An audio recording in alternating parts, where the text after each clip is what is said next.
Petugas gabungan berlarian saat mengejar seorang bocah silver yang tengah mengamen di Jalan Pecenongan, Jakarta Pusat, Sabtu malam.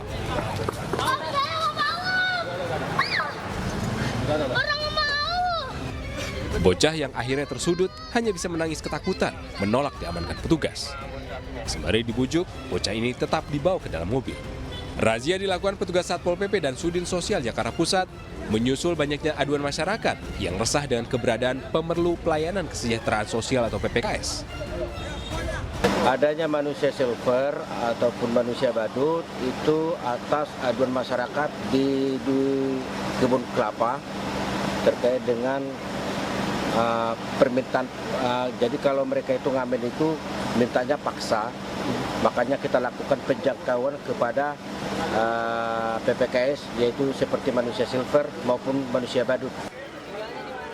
Selain bocah silver, petugas juga menjaring sejumlah pemulung, gelandangan, badut, hingga pengamen jalanan. Mereka kemudian dibawa ke panti sosial Kedoya untuk diberi pembinaan dan bekal keterampilan. Dari Jakarta, Rani Sanjaya, Anyus melaporkan.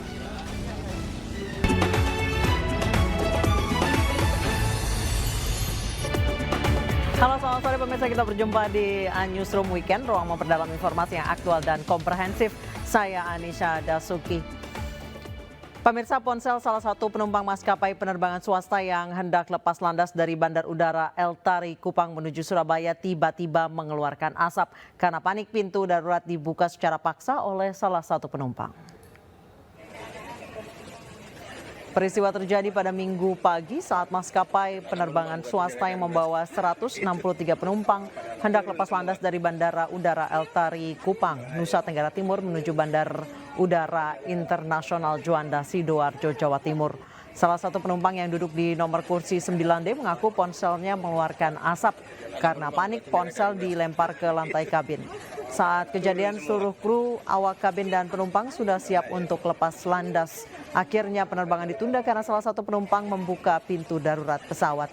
Kini pihak maskapai sedang proses penyelidikan untuk mengetahui penyebab pasti insiden tersebut. Turun semua.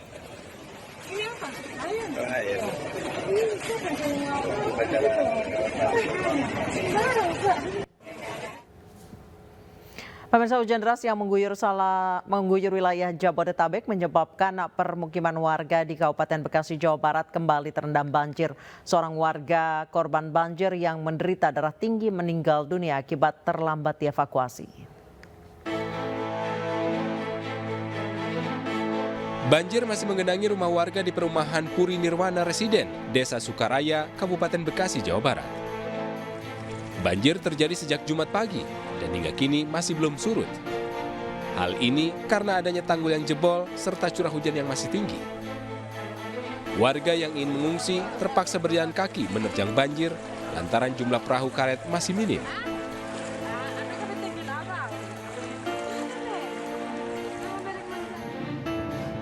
Sulitnya evakuasi bahkan menyebabkan seorang warga meninggal dunia. Dimas, warga perumahan Puri Nirwana Residen, menghembuskan nafas terakhir di tempat tinggalnya yang terendam banjir. Dimas yang menderita darah tinggi sebelumnya meminta dievakuasi ke rumah sakit.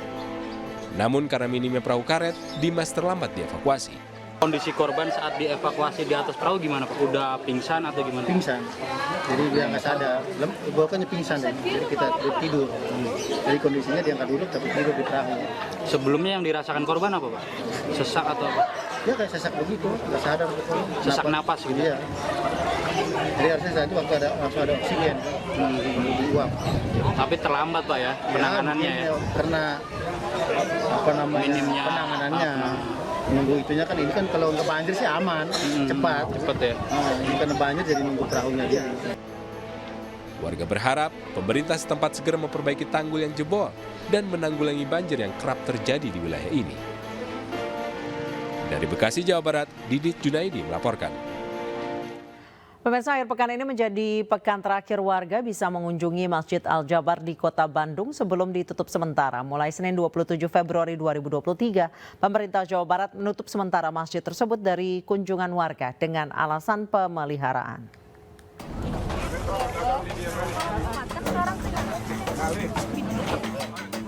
Pasca banyaknya keluhan dari masyarakat yang berkunjung ke Masjid Al-Jabar, Gubernur Jawa Barat melakukan inspeksi mendadak ke Masjid megah tersebut.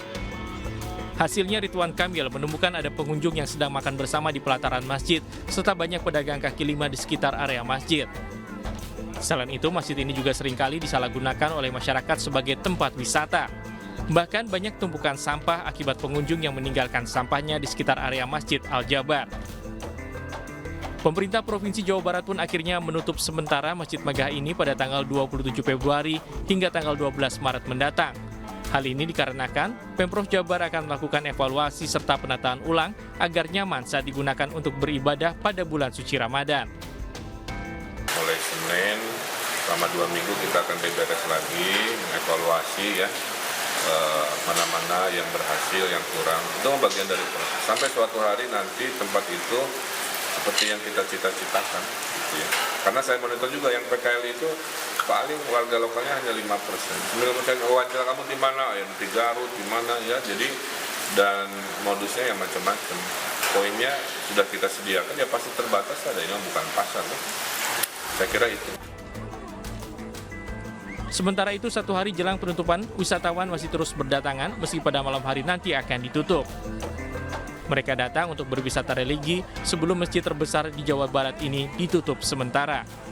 Banyak wisatawan yang mendukung penutupan sementara untuk perbaikan dan kenyamanan wisatawan nantinya. Dari Bandung, Jawa Barat, Ervan David, iNews melaporkan.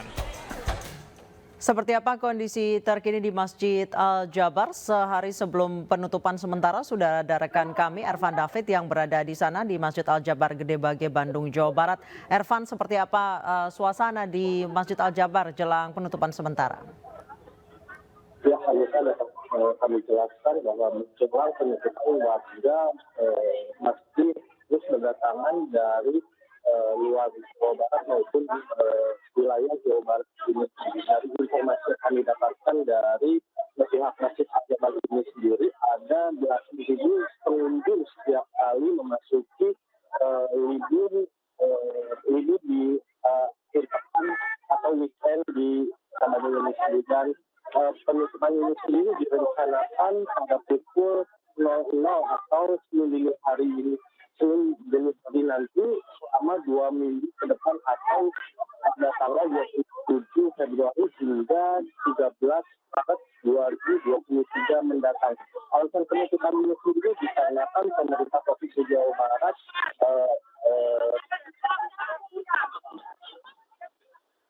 penutupan ini sendiri dikarenakan Provinsi Jawa Barat sendiri menerima banyaknya laporan mengenai keluhan sampah yang berserakan di area masjid dan juga banyaknya fasilitas masjid yang disalahgunakan oleh para pengunjung. Dan hingga minggu petang ini sendiri kami dapat informasikan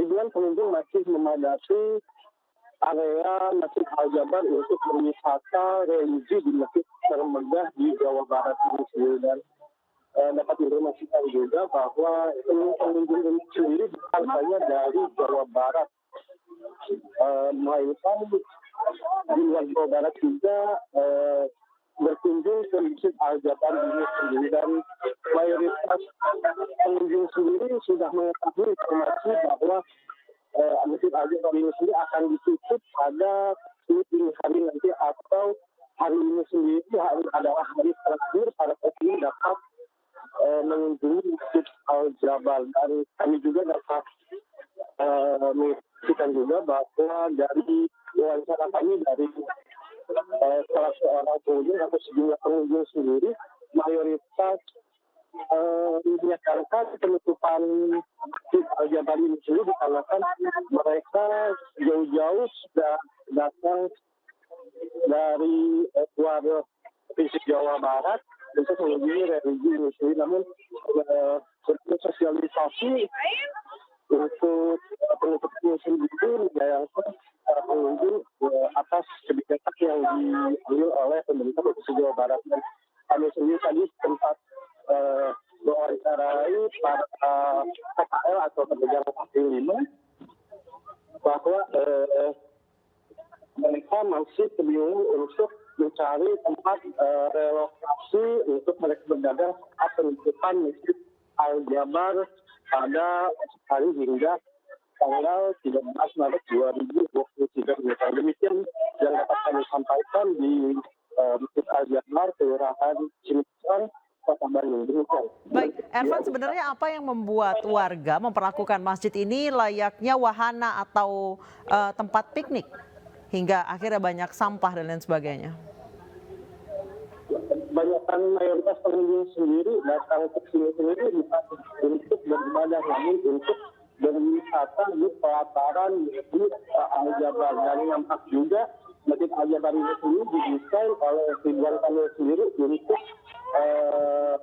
menampung ribuan jamaah, namun disalahgunakan oleh para pengunjung hingga para pengunjung sendiri menganggap fasilitas yang ada di Masjid Al-Jabar ini sendiri dapat digunakan oleh para pengunjung. Demikian, Anissa. Baik, terima kasih Arvan David melaporkan langsung dari Bandung, Jawa Barat. Selamat bertugas kembali.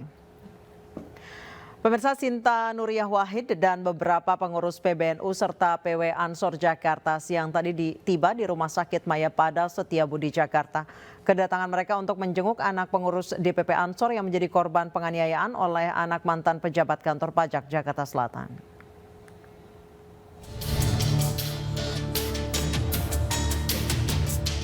Istri Presiden ketiga Republik Indonesia, Sinta Nuriyah Wahid, Rais Suriah PBNU, Kiai Haji Muhyiddin Ishak, dan Ketua GP Ansor Jakarta, Muhammad Ainul Yakin, Minggu siang terpantau mendatangi Rumah Sakit Mayapada Setiabudi, Jakarta Selatan. Kedatangan para petinggi PBNU dan Ansor ini ditemani sejumlah kader Ansor yang sudah sejak pagi berada di sekitar halaman rumah sakit.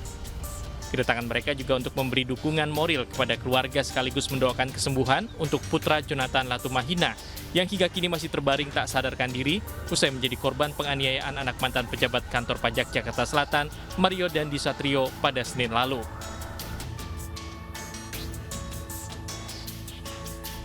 Sehari sebelumnya, Menteri Keuangan Sri Mulyani dan Menteri Agama Yakut Khalil Qaumas juga menjenguk korban di rumah sakit untuk memberi dukungan. Kedua menteri diterima langsung oleh kedua orang tua korban. Sri Mulyani juga meminta maaf kepada keluarga dan juga mendoakan kesembuhan korban. Dari Jakarta, tim liputan iNews melaporkan. Meski menunjukkan perkembangan positif, tidak menutup kemungkinan pihak keluarga akan merujuk ke rumah sakit di luar negeri. Saat ini masih dirawat intensif di salah satu rumah sakit swasta di Jakarta.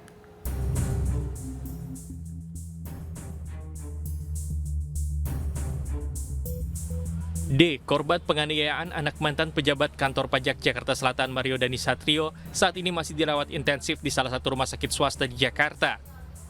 Paman korban Rustam Hatala mengatakan kondisi D saat ini sudah menunjukkan tanda-tanda positif seperti respon terhadap gerakan serta sedikit membuka mata meski belum dalam kondisi sadar sepenuhnya.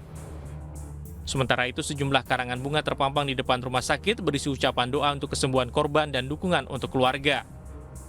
Jadi saat ini David itu masih di ICU ya, masih di ICU. Cuman sejak kemarin itu pihak dokter juga sudah tidak memberikan obat penenang lagi karena mau melihat responnya David. Alhamdulillah udah semakin ada respon ya, ada respon. Jadi kita keluarga tetap optimis lah buat kesembuhan David, dia sadar ya.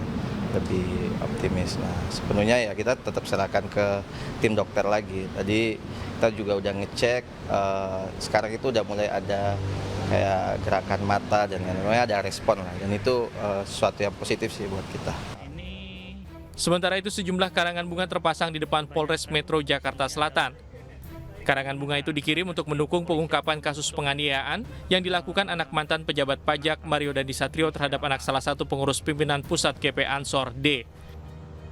Dari belasan karangan bunga yang terpasang, sebagian besar meminta polisi untuk menangkap teman wanita Mario berinisial AG. Tim liputan iNews melaporkan.